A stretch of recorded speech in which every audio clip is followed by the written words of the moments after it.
Lost media is a topic that I find to be very interesting. The idea that a piece of media, whether a book, movie, or TV show, could just disappear and never be seen again is very haunting. There's even a bit of lost media involving myself. As some of you may remember, I used to have a different channel called Mr. Irish Pasta, which I then changed to Irish Nightmares. I used to make true scary stories and creepypasta readings on the channel. In November 2020, I got 3 community guideline strikes, which unfortunately led to my channel being taken down by YouTube, and this is what led me to create this channel.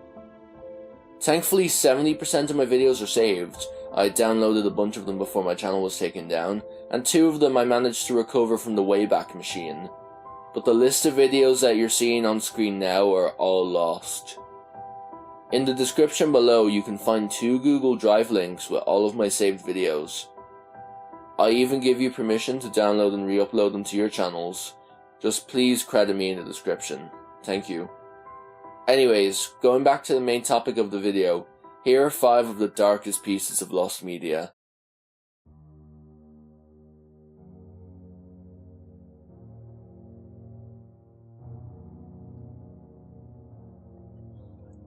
The Skyway Man is a 1920s pseudo-documentary film about stunt flights produced by the Fox Film Corporation. The film is mostly known for both its breathtaking stunts as well as the uncut death footage of Ormer Locklear and Milton Elliot, the film's stars. On the night of August 2nd, 1920, one stunt was being filmed using floodlights to help guide the pilots. The 2 pilots, Ormer Locklear and Milton Elliot, were operating the biplane and instructed the crew members to shut off the lights when they were getting ready to get close to the ground. They had flares attached to the wings to give the planes the illusion that they were on fire. The plane was to simulate a crash on the ground. The crew neglected the directions to turn off the floodlights, however. Blinded by the glare of the lights, the pilots had no idea that they were closer to the ground than they thought, and the plane crashed, killing them both instantly. Locklear's girlfriend, Viola Dana, was on set at the time and witnessed the crash. The scene and its aftermath, including Dana's horrified reaction, was left in the film, making it one of the first films to feature the on-screen deaths of its members. The scene shocked audiences worldwide. No footage of the film is known to exist, but some production stills, ads, and photos of the crash have survived.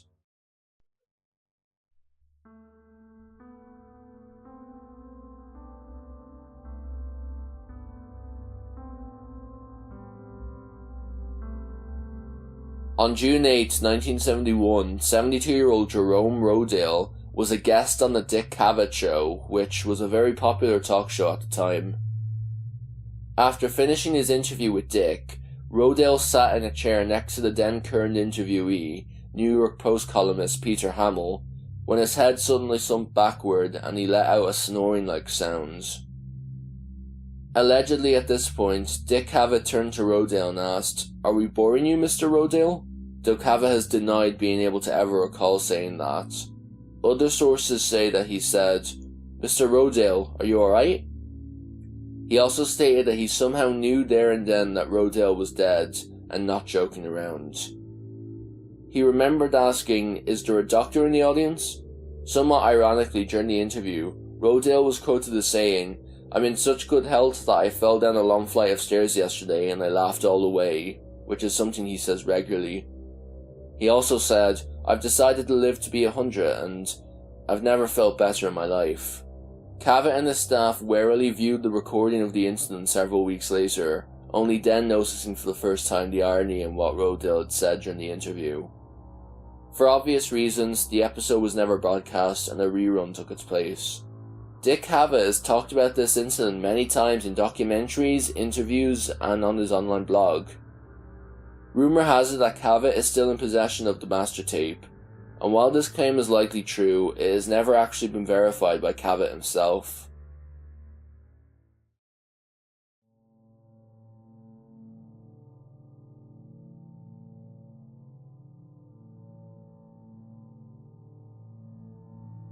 On November 30th, 1958, the British anthology series Armchair Theatre broadcasted a live production of James Forsyth's science fiction play Underground. The performance starred Donald Houston, Ian Curry, Patricia Jessel, Warren Mitchell, Peter Bowles, and Gareth Jones as survivors of a nuclear war living underground in the railway tunnels beneath London. In the play, the character Carl Norman, played by Gareth Jones, was to suffer a heart attack later on in the play. This scene was never filmed, however, as Jones began to complain off set that he wasn't feeling well. His co-star Peter Bowles would later recall, "A little group of us was talking on camera while waiting the arrival of Gareth Jones's character, who had some information for us. We could see him coming up towards us, but we saw him fall. We had no idea what was happening, but he certainly wasn't coming our way." In reality, Jones had suffered a real heart attack while preparing for the scene and collapsed and died backstage. He was only 33 years old. The other actors were not told what happened to him until after the end of the performance. While the broadcast was in a break for commercials, director Ted Kochev quickly rewrote the remainder of the play so that the character would not need to be seen until his in-story death. The cast improvised around Jones's lines and the camera crew followed them, directed impromptu by a production assistant, through the play's conclusion. Peter Bowles recalled, "The actors started making up lines. They'd say something like, 'I'm sure if Carl were here he would say,' and then they would say his line." Live television transmissions at the time were not automatically recorded or preserved in tapes, and no off-air recording of the broadcast is known to exist, making the entire play lost.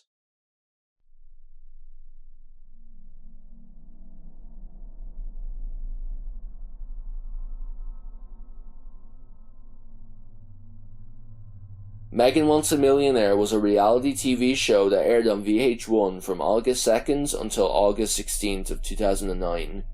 The show revolved around 17 single-suitor millionaires as they are put to the test in order to win over Megan Hauserman. Each episode has the men take Megan out on increasingly expensive dates. With the help of her friend, contestants are eliminated based on their performance. The last man left gets to keep Megan as their trophy wife. Throughout the show, Megan would bring celebrity guests to help pick which contestant stayed and who would be eliminated. One of the contestants on the show was Ryan Jenkins, and in August 2009 he made headlines after he brutally killed his wife, Jasmine Fiores.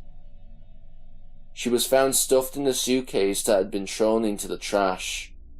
Knowing that the police would be looking for him, Ryan drove across the border into Canada, where he would commit suicide by hanging himself in a motel room in British Columbia. Only the first 3 episodes of Megan Wants a Millionaire were aired before it was cancelled as a result of this tragedy. For the longest time, the only clips of the show were either in poor quality or had a news reporter talking over it.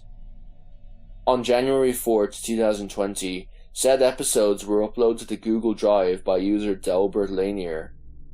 On February 9th, 2020, Megan herself actually uploaded episodes 4 and 5 of the unaired episodes to her YouTube channel. Episode 6 still remains lost.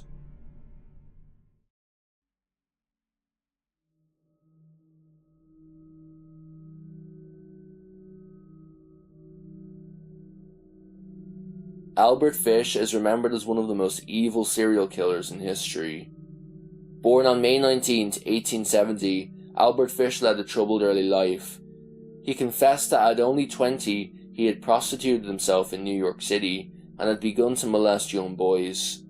The sexual abuse of children continued on from the late 1800s. His sexual deviancy only worsened over time, when upon viewing a waxworks museum that showcased the bisection of the male genitalia, Fish began to desire committing sexual mutilation.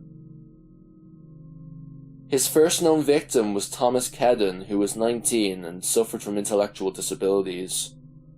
In 1910, Fish, after seducing Kedden, lured him into a farmhouse where he proceeded to torture the young man, including slicing off half of his genitals. While Fish intended to kill him, he decided to spare his life because he was concerned that the hot weather could lead to Kedden's exposure. Kedden's fate remains unknown, with Fish himself not bothering to find out. Over the 1910s and the 1920s, Fish also began to develop a fascination with cannibalism. This would lead to the murder of 9-year-old Frances McDonald on the 14th of July, 1924. After being reported missing by his parents, a search ultimately led to his body being discovered in a forest not far from his home in Staten Island. An autopsy revealed he had been sexually abused and strangled with his own suspenders, while his left hamstring lacked any flesh. Despite McDonald's friends claiming to police that a man suspiciously similar to Fish had taken the boy, the murder at the time remained unsolved. On February 11, 1927, 4-year-old Billy Gaffney disappeared in Brooklyn after beforehand playing with the three Beaton brothers. Billy Beaton, aged 3, also vanished, but was found on the roof of the apartments that he, Gaffney, and his 12-year-old brother, who had left to enter his apartments, were playing at. Beaton claimed that the boogeyman took him, when asked regarding Gaffney, leading to Fish also being dubbed the boogeyman after he later confessed to the crime. The body of Gaffney has never been recovered, although a letter by Fish details the boy's fate, with Fish claiming he gagged and mutilated his victim before proceeding to murder and cannibalize him. More than a year later, on May 25, 1928, Fish responded to a New York World edition advertising the services of 18-year-old Edward Budd with the intent to murder Edwards.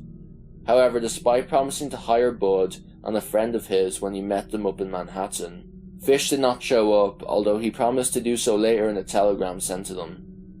When he arrived back, he decided to instead focus his attentions on Budd's 9-year-old sister Grace, luring her into his grasp by convincing her parents to let him take her to a niece's birthday party.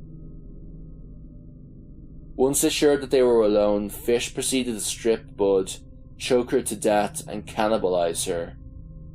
In an attempt to avoid detection, Fish wrote an anonymous letter to Budd's parents, claiming that a friend of his, Captain John Davis, had cannibalized multiple children during a famine in Hong Kong. He wrote that he was so convinced by Davis's claim that human flesh tasted good that he proceeded to abduct and kill Budd to find out, admitting that he had eaten her entire body. This letter actually led to Fish's downfall, as a police investigation of the envelope the letter was delivered in found it was actually sent from the New York Private Chauffeurs Benevolent Association. The resulting investigation led police to Fish, where he confessed to murdering Grace. Fish would later confess to the murder of Frances McDonald after eyewitnesses noted Fish's similar appearance to the Grey Man. He would also write a letter to his attorney James Dempsey that confessed to killing Gaffney too. His further confessions led to him being branded as the most vicious child slayer in criminal history by the New York Daily Mirror. Despite Fish pleading insanity, with Dempsey defending his client by noting how Fish was deemed insane, the serial killer would be found guilty of his crimes and sentenced to death via the electric chair. He would be executed on January 16, 1936, aged 65. While Fish's letters confessing to the murders of Billy Gaffney and Grace Budd emphasize his twisted mind and can be easily viewed online, his attorney revealed Fish had also written several notes in the hours leading up to his execution. Little is known about the notes' contents, as Dempsey refused to release them publicly, and they have remained locked away as of the present day. Thus, the only people to know what was written on the notes are Fish and Dempsey themselves, and with both men long since dead, speculation over the notes continues to arise. Based on Dempsey's comments to the media surrounding releasing the notes' contents were too obscene for public viewing. While he did conjure up the notes to form Fish's final statement, the attorney was adamant the document would be locked away, stating, "I will never show it to anyone. It was the most filthy string of obscenities that I have ever read." It's unknown whether the notes still exist, or were ultimately destroyed by Dempsey. I brought him to the Riker Avenue dumps. There is a house that stands alone, not far from where I took him. I took the boy there. stripped him naked and tied his hands and feet and gagged him with a piece of dirty rag I picked out of the dump. Then I burnt his clothes, threw his shoes in the dump. Then I walked back and took the trolley to 59th Street at 2 a.m. and walked from there home.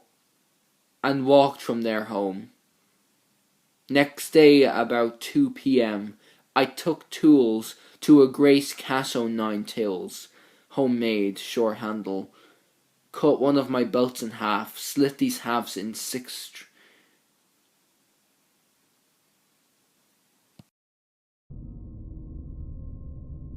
Well, that's it for today's video, everyone. There's enough lost media out there for me to make another video on this topic, so if that's something that you'd like to see, let me know in the comments.